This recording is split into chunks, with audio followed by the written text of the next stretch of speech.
Tempo, Tools and Things with Regina and Anel. Hi Tempo Insiders, I'm Alejandro with Tempo Technical Support, and today we're just going to go over a few basic tech support questions. Anel, what do you got for us? Alright, our first question is, I just replaced the battery on my 521A and it doesn't turn on. Okay, yeah, that's a common one. Our battery tray in our 521A tends to hold batteries pretty tightly, so there's a chance that sometimes it'll hold the battery in place so tight that it won't allow the spring to push the battery all the way to make contact on the positive end, especially on the outer and inner batteries where the plastic lips are that hold those batteries in place. So what we ask you to do is just kind of jiggle or push the batteries to make sure that they're making contact on the positive end.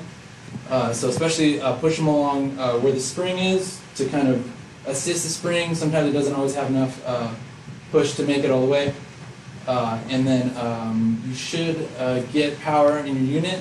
One thing you can also do is to apply silicone oil in the battery tray to kind of help the batteries slide along and prevent that in the future. Anything else? Alright, next question. I bought a 701 kg and it's not picking up tone on my network data cable. Alright, so yeah, the data cables actually have a natural noise canceling property. That's what the twisting of the cables does. And it will actually cancel the tone of your tone generator in your 701 kg. So we actually make a couple adapters that will prevent that from happening. The PA1902 is the 8-way adapter for data cables. The PA1903 is the 6-way adapter for telephone cables. And so what they'll do is they'll kind of untwist the signal so that it doesn't get canceled as it goes down the line. So those two adapters will help you out. You can also do kind of a home remedy way of doing it by creating a patch cable jig. It takes a little bit more DIY knowledge on that one. If you have questions about that, feel free to call us at 1-800-642-2155, option 4 for tech support, or you can always email us at techsupport@tempocom.com. All right, next question. Alright, the next question is, the batteries keep going dead or are not working on my 24B. Okay, so that one, the 24B used to be made where the opposition was in the middle on the little toggle switch, but now it is to the right where it says clock test. So be sure to switch your toggle switch to the right to make sure that the unit is off, otherwise the battery will drain. Okay. The next question is, I have X cable. What crimper should I use? Okay, so we actually don't have enough information with just knowing what kind of cable it is. We also need to know what the model number and manufacturer of the connector is to be able to tell you what crimper to use. So yeah, again, just contact us and come with that information as far as your connectors, and we will tell you which of our crimpers will be the right one for the job there. Okay. Next question is, my FSP200 is going out of range or is having motor errors. Okay, so yeah, that could very well be a cleave issue.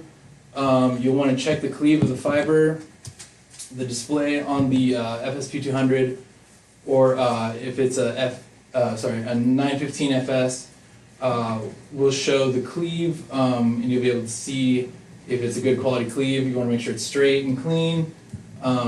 You may need to clean your cleaver that you use to make the cleave to ensure that's a good cleave. We have a demonstration video on our YouTube channel for the FSP200 that shows you the technique for making sure you have a clean cleaver. Okay. Last question. I have a fault on a buried cable. What unit can I use to find it? Okay, so if you have our 501, our 508S, or our BLO200, you can only find a fault if the cable cut the cable fault is like a clean cut, if it's a clean separation in the cable, if there's any continuity, the signal is going to pass through the cable, and it won't be able to detect that there's an issue there. The 521A, however, because of the way it works, it can, in the experienced user's hands, give you a clue for where the fault is, but yeah, the other models don't necessarily guarantee that you'll find a fault.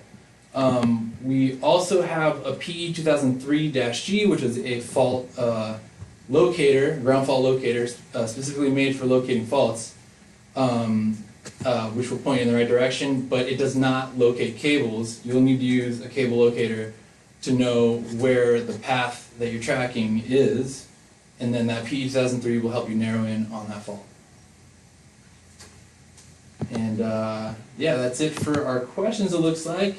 Back to you, Reg, and now.